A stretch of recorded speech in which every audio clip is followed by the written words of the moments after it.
जय माता की।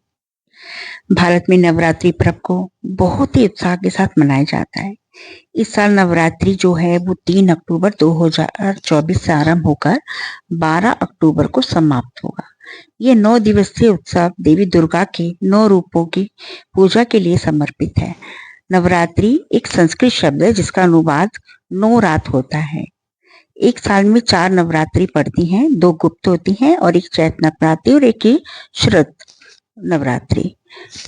एक कथा के अनुसार माता भगवती देवी दुर्गा ने महिषासुर नामक असुर के साथ 9 दिन तक लगातार युद्ध किया था। तो जी नवमी की रात्रि को जो थी तो उसने उनका उस टाइम वध किया महिषासुर का। उस समय से देवी माता को महिषासुर मर्दिनी के नाम से जाना जाता है। तभी से माँ दुर्गा की शक्ति को समर्पित नवरात्रि का व्रत करते हुए इनके 9 स्वरूपों की पूजा की जाती है। शारदीय नवरात्रि का जो शुभ मुहूर्त है वो 2024 की शुरुआत 3 अक्टूबर को देर रात 12:18 से अश्विनी माह के शुक्ल पक्ष की प्रतिपदा तिथि से शुरू होगी और 4 अक्टूबर दिन शुक्रवार देर रात 2:58 पर इसका समापन होगा। घट स्थापना मुहूर्त है वो जो है 3 अक्टूबर को सुबह 6:15 पर और से लेकर मतलब 7:28 तक आप ये घट स्थापना कर सकते हैं। बहुत अच्छा मुहूर्त है।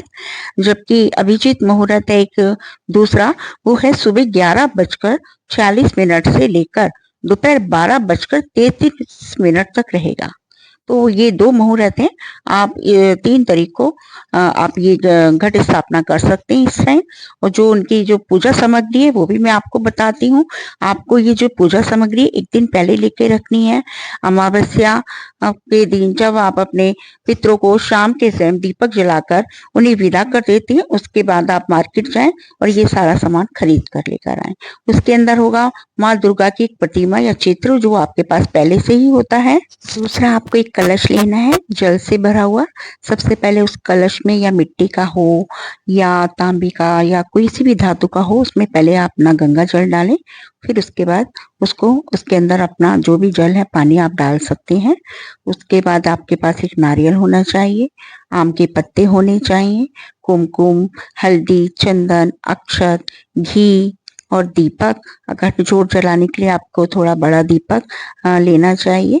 अगरबत्ती, कपूर, लाल वस्त्र होने चाहिए, माँ की चुनरी, फूल लाल रंग के होने चाहिए, फूल, मिठाई कोई भी आप मिठाई रख सकते हैं और फल जो भी इस सीजन में फल होते हैं वो आप रखें। पान सुपारी और 5 सुपारियां होनी चाहिए। पंचामृत जो दूध दही घी शक्कर डालकर बनाया जाता है।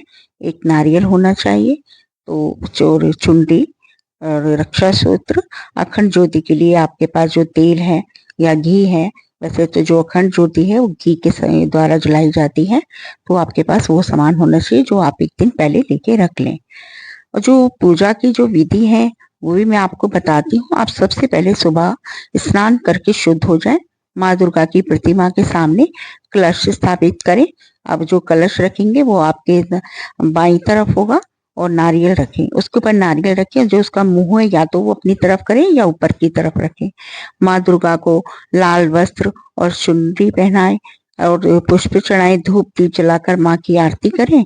दुर्गा सप्तमी या देवी महात्म का पाठ करना तो बहुत अच्छा होता है। जो भी आप अगर दुर्गा सप्तमी पढ़ना चाहते हैं तो वो पढ़ें। तो वो आप चाहे 1 अध्याय डेली पढ़ें। अखंड ज्योति जलाएं। अखंड ज्योति जलाएं तो प्लीज घर को कभी भी बंद करके ना जाएं। अखंड ज्योति जल रही है और हम माँ को पीठ दिखाकर नहीं जाते तो घर पे कोई ना कोई होना चाहिए। और 9 दिन व्रत का पालन करें। और अगर आप व्रत रख रहे हैं तो सुबह हाथ में अक्षत थोड़े फूल लेकर और जल लेकर आप संकल्प करें। संकल्प के बिना कोई भी व्रत ना करें। संकल्प करें कि मैं आपका ये व्रत करने जा रही हूँ, हे माता आप मेरा ये व्रत सफल करें और मेरे को अपना आशीर्वाद दें ताकि मैं ये आपका ये व्रत है वो विधि के अनुसार कर सकूं। और जो मुझसे गलती हो माता रानी आप मुझे क्षमा करना। और मैं ये आपका व्रत रख रही हूँ और मैं ये पूरे व्रत रखना चाहती हूँ। पूरी श्रद्धा के साथ आपका व्रत रख रही हूँ तो आप मेरे को शक्ति दें। इस तरह से आप संकल्प करें और जल छिड़क कर और उसके बाद आप अपना जो भी पूजा या महात्मा में है, जो भी आप पढ़ना चाहते हैं वो सब कुछ करें। कुछ घरों में जौ डालकर धान बोई जाती है, तो लेकिन कई लोग में नहीं करते हैं। धान बोना भी इसको शुभ मानते हैं। माँ के पहले ही नवरात्रि पर एक मिट्टी के पात्र में मिट्टी डालकर उसके अंदर हम थोड़ी जौ है वो डाल देते हैं और उनको फिर वो धीरे धीरे वो बड़ी होने लगती है, ज्वारे निकलने लगते हैं। तो ये भी माँ के लिए सब करते हैं जो क्योंकि शुभ होता है।